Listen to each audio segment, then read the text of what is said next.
بسم اللہ الرحمن الرحیم۔ السلام علیکم ناظرین، ایک بہت خصوصی جو ویڈیو آپ کی خدمت میں پیش کرنے جا رہا ہوں۔ درخواست ہے کہ اگر آپ نے ابھی تک اس چینل کو سبسکرائب نہیں کیا تو اسے سبسکرائب کریں تاکہ آپ کو بر وقت ہماری جو ہے کوشش جو ہماری یہ ہوتی ہے جدوجہد، اس کا کچھ نہ کچھ تاثر آپ پہ قائم ہو سکے اور آپ دیکھ سکیں کہ ہم کس نوعیت کا کام کرتے ہیں۔ ناظرین کرام، ویسے تو آپ نے بڑا کہ چیخو پکار سنی ہوگی انڈیا کی جو میڈیا کی ہوتی ہے۔ میں آپ کو کچھ تھوڑی سی یہ ریکارڈنگ سنا رہا ہوں، آپ صرف یہ سنیں اور ذرا دل لگا کے سنیں اور اس کے بعد پھر ہم آگے بات کرتے ہیں۔ یہ میں بتا رہا ہوں کہ وہ کیا۔ یہ دیکھیے، یہ پیچھے سے یہ طالبانی، ایک کہاوت ہوتی ہے، لنگور کیا جانے انگور کا سواد، ناچ نہ جانے آنگن ٹیڑھا۔ یہ طالبانی جو کا کھا گا نہیں لکھ سکتے، اے بی سی ڈی نہیں لکھ سکتے، کوئی بھاشا نہیں لکھ سکتے، وہ دیکھو ہیلی کاپٹر چلانے کی کوشش کر رہے ہیں۔ تو یہ سچ ہے جو پوری دنیا کو دیکھنا چاہیے اور چاچا بائیڈن کو دیکھنا چاہیے اور میجر گورو آریہ کو بھی ضرور دیکھنا چاہیے۔ ایئر فورس کے سینک جو الگ یونیفارم پہن کر ان آتنکوادیوں کی مدد کر رہے ہیں، اور یہ اس کا جیتا جاگتا اگزامپل ہے۔ چاچا بائیڈن دیکھ لو، واشنگٹن میں بیٹھے ہیں آپ، ڈی سی میں، وائٹ ہاؤس میں بیٹھ کے دیکھ لیجئے، یہ امریکہ کا چاپر ہے، یہ امریکن آرمی کا چاپر ہے۔ میرے کو تو یہ دور سے جتنا سمجھ آ رہا ہے، ابھی آئیں گے ڈیفنس ایکسپرٹ، پوچھوں گا، اپاچے لگ رہا ہے۔ یعنی پاکستانی فوج، پاکستانی ایئر فورس کے جو افسر ہیں جن کو ٹرین کیا ہے امریکہ نہیں، چین نہیں، اب وہ آتنکوادیوں کی کھل کر مدد کر رہے ہیں، کیونکہ ان کی جو اصلی ہے، میں ایک اور ویڈیو ہے، میں کوشش کروں گا کہ آپ کو 2 منٹ میں دکھاؤں، جس میں یہ ہیلی کاپٹر سے لٹک رہے ہیں۔ انہیں یہ نہیں پتا کہ ہیلی کاپٹر کا جو ایگزاسٹ ہوتا ہے اس میں ہاتھ دے رہے ہیں، منہ دے رہے ہیں، ان کو نہیں پتا ہیلی کاپٹر کیا ہوتا ہے۔ تو یہ لنگور جن کے ہاتھ میں انگور آ گیا ہے، اب یہ وہ حیوان ہیں جن کو امریکہ ایسے ہیلی کاپٹر، ایسے اٹیک ہیلی کاپٹر گفٹ میں دے کے گیا ہے۔ درشک، گفٹ میں یہ وہ دیکھیے، میں اس لیے دکھا رہا ہوں کہ اگلے 1 منٹ بعد جب میں وہ تصویر دکھاؤں اصلی طالبانوں کی، جو جیسے آپ بچے کو ایک ٹافی دے دیجئے، بچے کو ایک کھلونا دے دیجئے، اور پھر دیکھیے وہ کیسے بالکل جھوم اٹھتا ہے خوشی میں، وہ حالت ہوتی ہے ان طالبانیوں کی۔ اگر آپ انہوں نے چاپر دیکھ لیا، انہوں نے ایک ہمر دیکھ لی، انہوں نے ٹویوٹا کی ایک پک اپ گاڑی دیکھ لی، انہوں نے بندوق دیکھ لی، اور یہ دکھانا چاہ رہے ہیں کہ طالبان اڑا رہا ہے پلین۔ یہ پاکستان کے ایئر فورس کے آفیسرز ہیں۔ آپ نے اس غریب کا رونا سنا، قریباً ان کا ہر چینل یہی ماتم کر رہا ہے۔ ناظرین، اس سلسلے میں جہاں تو ایک تو انڈیا کا تو ماتم اپنی جگہ ہے، یہ تو امریکہ کو ذمہ دار ٹھہرا رہے ہیں کہ امریکہ کی وجہ سے ہمارا بیڑا غرق ہوا، آپ امریکہ کی جان کو رو رہے ہیں۔ دوسری طرف بہت ہوشیاری کے ساتھ صدر ٹرمپ نے اپنی مہم شروع کی ہوئی ہے۔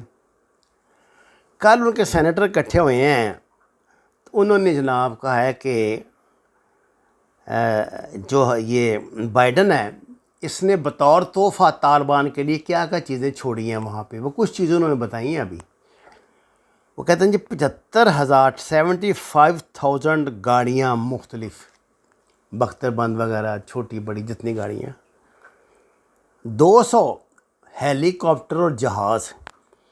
کہتے ہیں کہ اس میں بلیک ہاک ہیلی کاپٹر موجود ہیں جو دنیا کے 85% ممالک سے زیادہ تعداد میں اس کے پاس پڑے ہوئے ہیں، افغانستان کے پاس۔ 6,000 اسمال آرمز، 6,000 اسمال آرمز، اور کہتے ہیں جی نائٹ ویژن گاگلز ہیں، باڈی آرمرز ہیں، اور سب سے خطرناک کہ وہاں امریکن بائیو میٹرک ڈیوائسز بھی چھوڑ آئے ہیں، جس میں جتنے لوگوں نے خدمات انجام دی تھیں یہ قابض افواج کے لیے، ان کے فنگر پرنٹس اور ان کی مکمل تفصیلات موجود ہیں. اب ان کو غدار ڈھونڈنے کے لیے ایک منٹ بھی محنت نہیں کرنی پڑے گی. سب کچھ بنا بنایا ان کے پاس موجود ہے اور یہ چیخ چلا رہے ہیں کہ زندگی کی کون ضمانت دے گا, اور یہ رو پیٹ رہے ہیں کہ جناب آپ استعفیٰ دیں. خاصے یہ 15-20 سینیٹر اکٹھے ہوئے ہیں وہاں پہ واشنگٹن میں, اور انہوں نے یہ پریس کانفرنس کی ہے. اور امریکہ کا جو امریکن میڈیا جو ہے وہ بڑا کھل کھلا کے صدر بائیڈن کے خلاف آ رہا ہے میدان میں. ناظرین کرام, یہ تو خیر امریکہ کی اپنی سیاست ہے, ہمیں اس سے کیا لینا دینا, لیکن مجھے اس بات کی آج تک نہیں سمجھ آئی یہ ہمارے ہمسائے میں کیسی دنیا کی قوم آباد ہے. یہ بے شرم, آپ کو پتہ ہے امریکہ کی چمچہ گیری میں کس حد تک جاتے تھے آگے. پاکستان کو ایسا انہوں نے جناب اس طرح کی زبان بولتے تھے جو ابھی یہ بول رہا تھا یہ پرنب مکھرجی جیسا ہی کوئی اور ہے میرے خیال, یہ اس بولتے تھے. اور امریکہ کی چمچہ گیری میں یہ اس بات میں بڑے خوش ہوتے تھے کہ فلاں کانفرنس میں پاکستان نے شمولیت نہیں کرنی, ہم نے کرنی ہے, ہر جگہ آگے جانا کرنا پھرنا.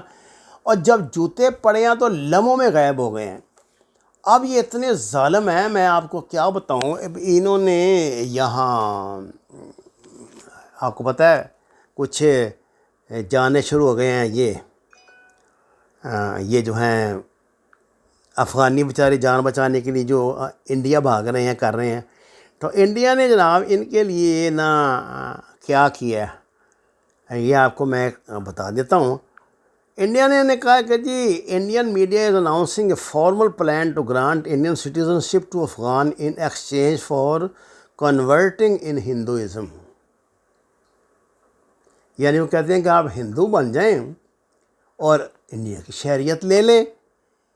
In this difficult time, India is playing with the emotions of Afghans. اور وہاں پہ جو لڑکیاں افغانی موجود ہیں نا بیچاری پہلے پھنسی ہوئی ہیں وہاں پہ پتہ نہیں کالجوں میں اسکولوں میں, ان سب کو آپ کو پتہ ہے نا وہ فلسطینیوں کی طرح وہ باہر لگا کے فوجی دو تو بند کر دیے جو مامے بنے ہوئے تھے نا 15-20 دن پہلے تک, جو جن کو یہ بڑی تربیت دے رہے تھے, چھلانگے لگوا رہے تھے, اور ان کو پتہ نہیں ماؤنٹین وارفیئر تو کون سا وارفیئر سکھا رہے تھے. اب ان سب کو وہاں بٹا دیا ہے, ایک تام چینی کا ڈونگا اور وہ ایک پلیٹ دے کے کہ لو جی چڑھ جا بیٹا اصولی رام بھلی کریں گے. امید ہے اگلی نسل پتہ نہیں کتنی نسلوں تک افغان بڑی غیرت مند قوم ہے, چاہے کچھ بھی آپ اسے کہہ لیں, یہ انڈیا کا سلوک یاد رکھیں گے. اور میں انڈیا کو یہ بات بتا دوں, ان کو شاید یہ تاریخ بھول گئی ہے, یہ افغان وہی ہیں جو غوری اور تغلق تھے, یہ یاد رکھنا. عبدالی, غوری, تغلق یہ انہی کی اولادیں ہیں. آپ کو پتہ ہے یہ بات آپ کو اس نے کہی تھی ذبیح اللہ مجاہد نے, اس نے کہا تھا بھول گئے ہو ہمارا ماضی, بھول گئے ہو, دوبارہ بلانا چاہتے ہو ہمیں, انسان کے بچے بنو. ان کو انہوں نے اشارے کرائے میں سمجھایا تھا, لیکن یہ ماننے والے نہیں ہیں جب تک ٹھیک ٹھاک جوتیاں نہ کھائیں گے. اب انہوں نے ایک عجیب و غریب افواہ پھیلا دی ہے, آپ بھی سن کے یہ جی یہ انڈین چینل ہے, انڈین ٹی وی چینل, اس کا دعویٰ ہے آج تک, اس کا نام آج تک نیوز, کہ جیش محمد کے مولانا مسعود اظہر نے قندھار میں ملا عبدالغنی برادر سے ملاقات کی ہے اور طالبان سے کشمیر میں مدد کرنے کی اپیل کی ہے. یہ ابھی تازہ انہوں نے خبر دی ہے. اب یہ خبر سوائے ایک جھوٹ بے بنیاد بات انتشار پھیلانے کے, ان گدھوں کو اس بات کا پتہ نہیں. یہ جو مولانا مسعود یہ تو بیچارے بستر سے ہلنے کے قابل بھی نہیں. مجھے نہیں پتہ یہ زندہ ہیں کہ اللہ کو پیارے ہو گئے ہیں, لیکن مجھے اس بات کا پتہ ہے کہ ان کے متعلق بڑے خطرناک کینسر کی بات کی جا رہی ہے, یا اور اللہ تعالیٰ انہیں صحت دے, میں تو نہیں کچھ کہہ سکتا, لیکن جو باتیں منظر عام پر ہیں. اور ان کے موومنٹ کوئی نہیں, یہ اپنے گھر سے ہی نہیں نکل سکتے, ان کو اتنا سخت ہے ان کی نگرانی ہے کچھ, کیونکہ اگر یہ اپنے گھر سے نکل بازار میں بھی چلے گئے تو فیٹف میں تو قیامت آ جائے گی, وہ تو ہمارے خلاف اگلے 100 سال تک بلکہ ہم بلیک لسٹ میں ڈال دیں گے. تو اس لیے پاکستان کو بڑا یہ حفاظت کرنی پڑتی ہے. اس لیے یہ ایسی بیہودہ خبریں کہ جی وہ وہاں گیا ہے. آپ بتائیں اگر مسعود اظہر اور ملا عبدالغنی غنی برادر میں ملاقات ہو، انٹرنیشنل میڈیا سے خبر چھپ سکتی ہے؟ اسی ٹگے کے یہ نیوز چینل کو ہیں جی، ایسے تو پتہ نہیں وہاں ہزاروں نیوز چینل ہیں جو گھر گھر کھلے ہوئے ہیں، تو کس نے یہ بات کہہ دی تھی؟ تو یہ سارا پروپیگنڈا ہے سب۔ اس کے بعد لوگ ایک ایک چیز سے 20 فائدہ اٹھاتے ہیں۔ ٹرمپ یہ فائدہ اٹھا رہا ہے کہ اس نے باقاعدہ موومنٹ شروع کرا دی ہے، لیکن امریکہ کی تاریخ میں ایسی کوئی بات ہے نہیں کہ آج تک کوئی صدر بنا ہو تو اس کے خلاف آپ تحریک چلا کے پاکستان کی طرح اسے 2-3 سال میں فارغ کر دیں۔ وہ اپنے آپ 4 سال پورے کرتا ہے، ہر صورت جو مرضی ہو جائے، پر یہ ایک نئی تاریخ ضرور رقم ہو رہی ہے۔ جس طرح کی ٹرمپ اپوزیشن کر رہا ہے، اس طرح کی امریکہ میں پہلے اپوزیشن ہوئی نہیں ہے۔ وما علینا الا البلاغ المبین۔